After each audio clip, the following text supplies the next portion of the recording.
Gia, hey there. Oh, love, good evening. You're pretty slick, aren't you? Huh? What are you talking about out of the blue? Haven't you realized we're in the same place right now? Same place? I'm at home, though. And that's a lie. Excuse me? Are we playing some kind of game now? Nope, not a game. It's just, you're so obviously lying, I couldn't help but call it out.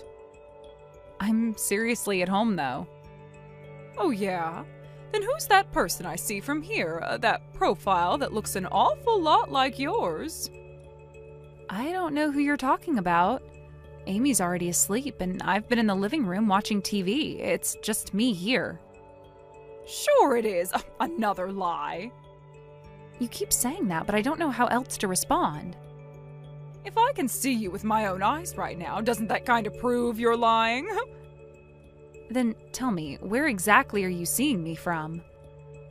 I'm at the table near the wall, the one opposite the seat you're in. Table? So, you're in some kind of restaurant? Yeah, duh. I'm talking about the inside of Bar YouTube. A bar? I haven't stepped into one of those in months. You've definitely got the wrong person. Oh, come on. If you just turned your head right now, you'd see me. Yeah, see, the idea that I turn around in my own living room and find you sitting there is honestly just terrifying. Quit stalling and turn around already. All right, and... Nope, just as I thought, still alone. Wait, what? Do you have dust in your eyes or something? Because I'm clearly right here. Okay, now I really have to ask, are you drunk? Well, I've been drinking for like 2 hours straight, so maybe just a little. Well, that would explain it. Maybe you've had one too many and started seeing things. Excuse me? Anyway, I should probably get in the bath. It's getting late, and you've got a kid in kindergarten tomorrow, don't you? You might want to ease up on the drinks. Hey, wait, Gia! Good night.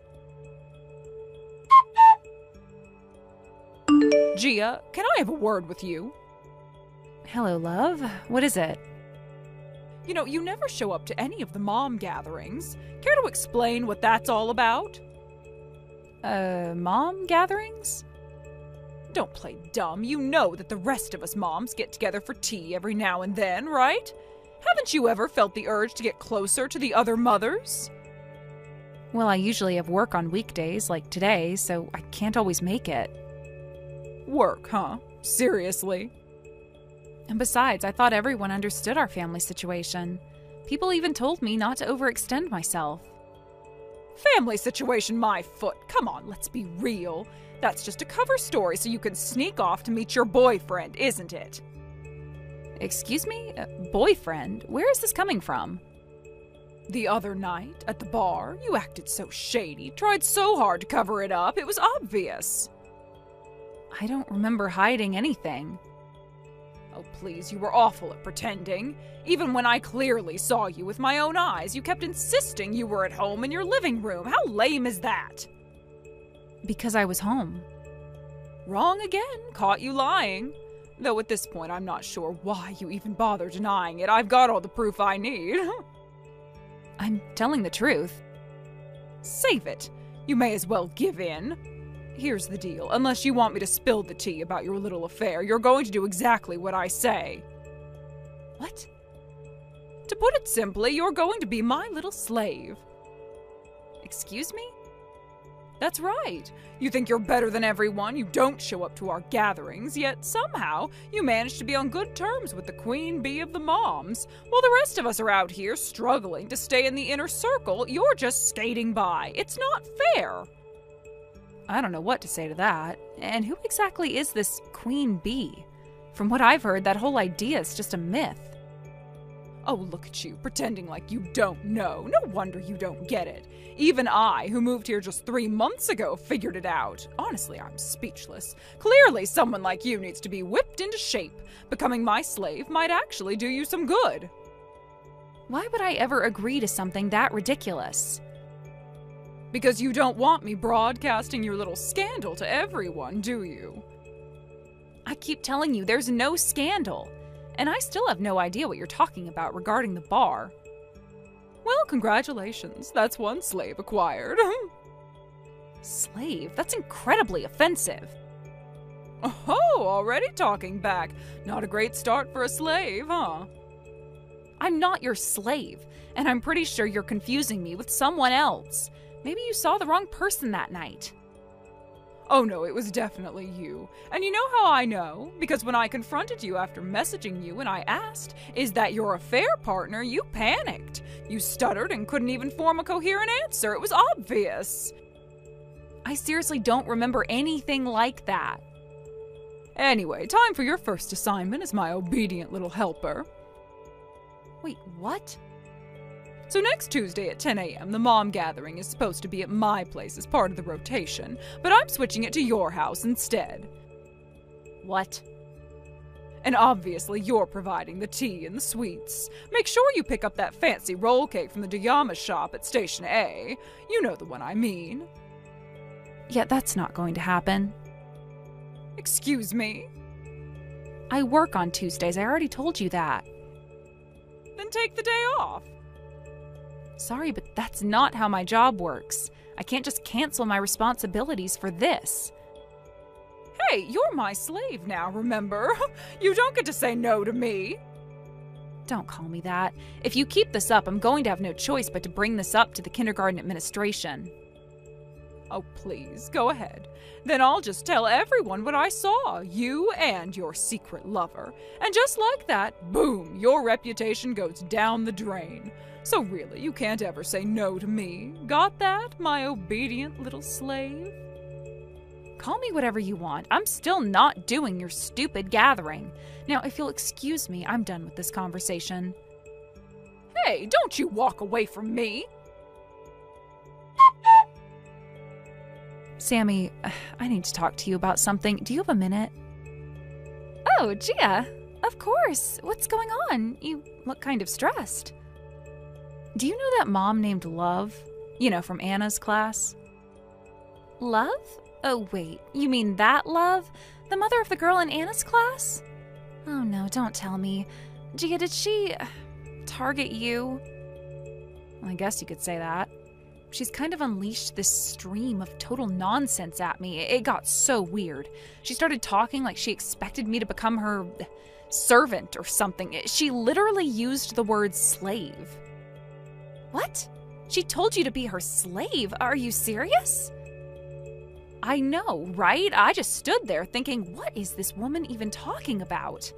She didn't listen to a word I said and just kept rambling, and everything she said was rude. Like, over the line rude. I couldn't believe how aggressive she was being. That's why I came to you. I honestly didn't know what else to do. Tough. Love. Yeah, she's a problem. When she first moved here, she got on the wrong side of a lot of the moms right off the bat. That's right. She moved here about 3 months ago, didn't she? What happened exactly? What did she do to get so many people turned off so fast?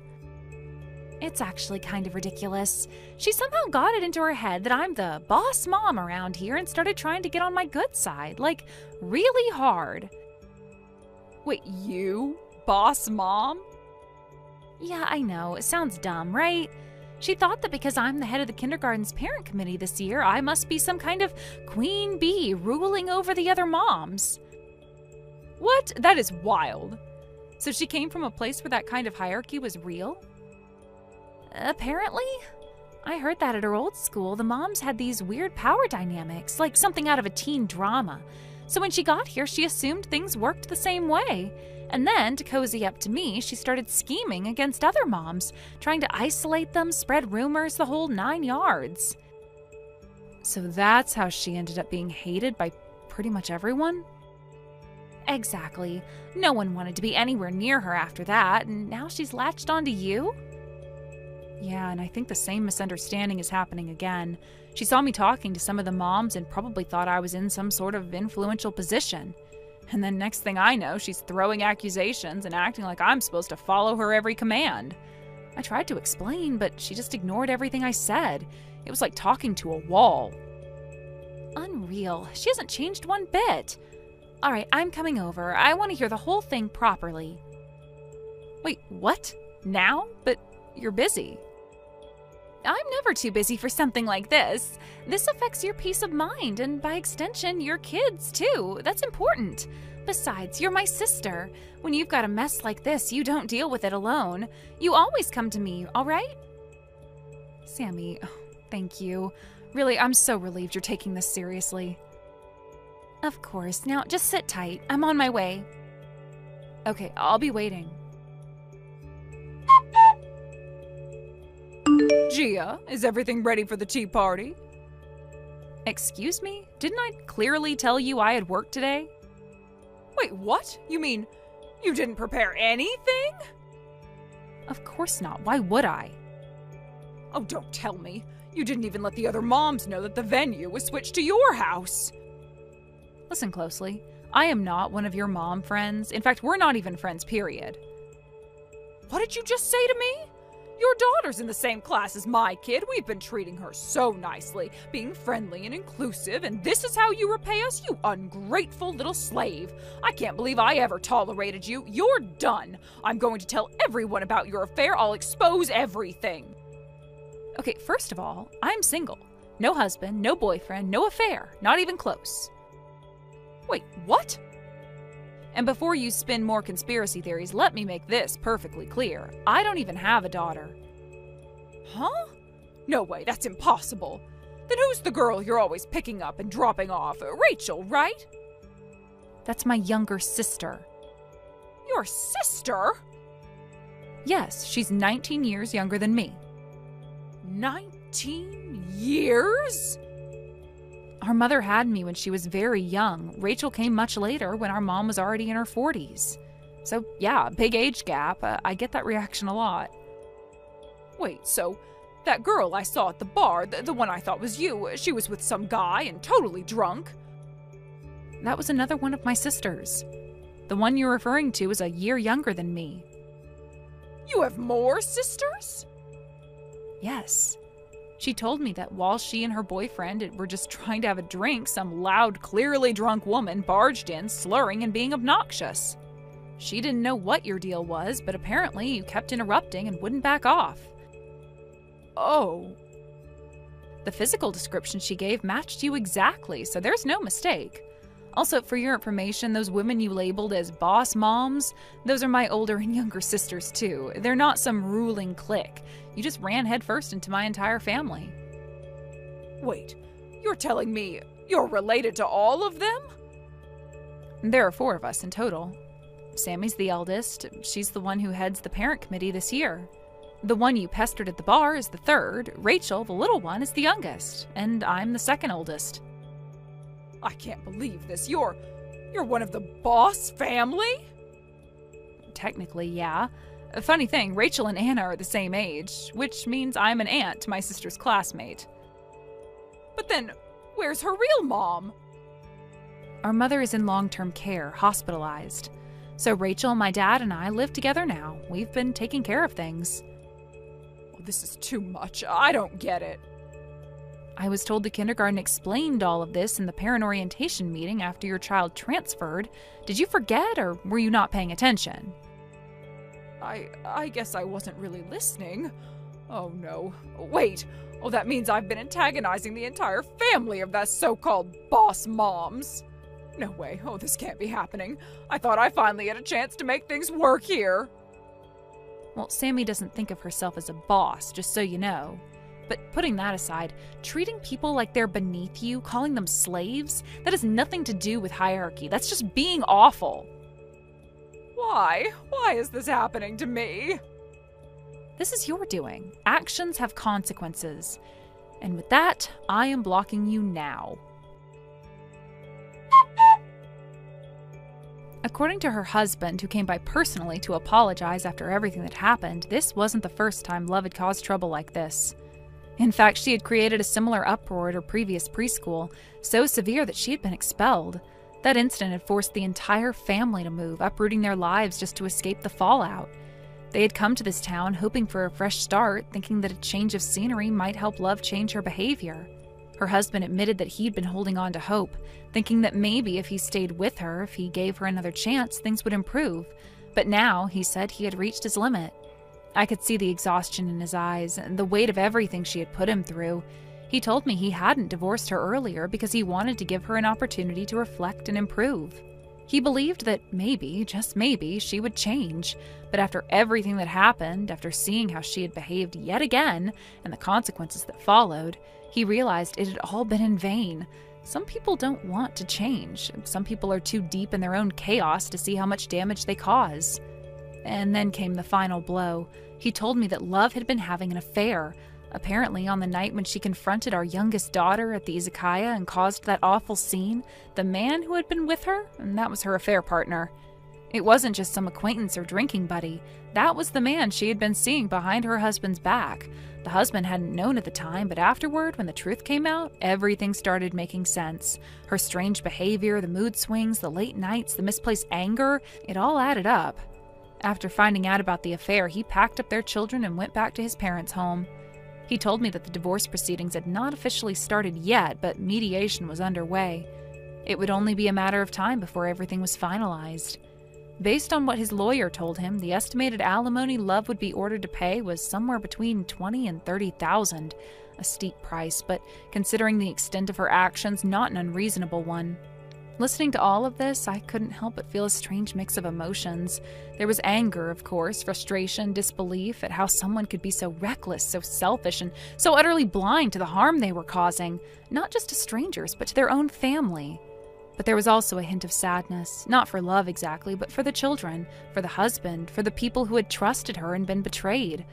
Because behind every one of Love's decisions was a ripple effect that hit others harder than it ever hit her. She was, in many ways, the embodiment of every toxic trait you hope to never encounter in someone. Manipulative, volatile, deceptive, and yet somehow still able to twist things around to make herself seem like the victim. The kind of person who throws gasoline on a fire and then cries about the heat. The kind who apologizes only when caught, and even then only to save face. I can't pretend to understand what drove her to become this way, whether it was her upbringing, trauma, or just a long pattern of bad choices. But at some point, a person has to take responsibility for the damage they cause. There's no excuse, no justification for repeating the same destructive behavior over and over and expecting different results. Especially not when children are involved, especially not when people are giving you chance after chance, only to be burned every time. What struck me most about the husband was how calm he was, not cold, not indifferent, just tired. You could tell he had already cried his tears, fought the battles, and screamed into the void, hoping to be heard. But none of it had changed anything.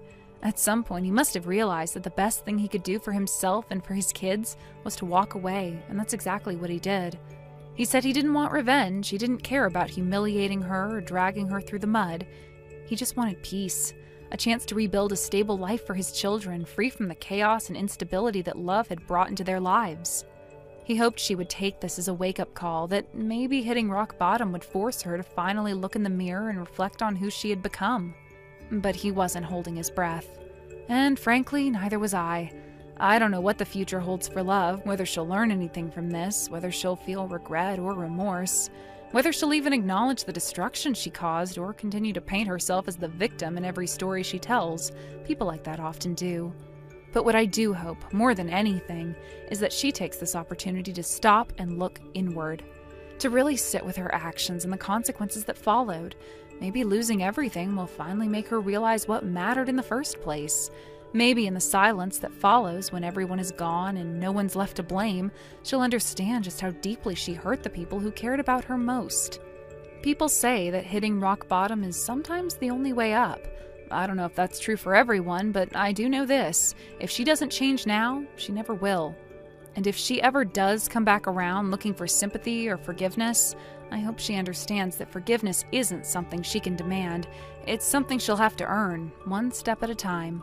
Until then, I just hope she stays away from my family, from this town, from the lives she's already hurt too many times, because some bridges, once burned, should never be rebuilt. Thank you for watching. Please subscribe and hit the like button. See you next time.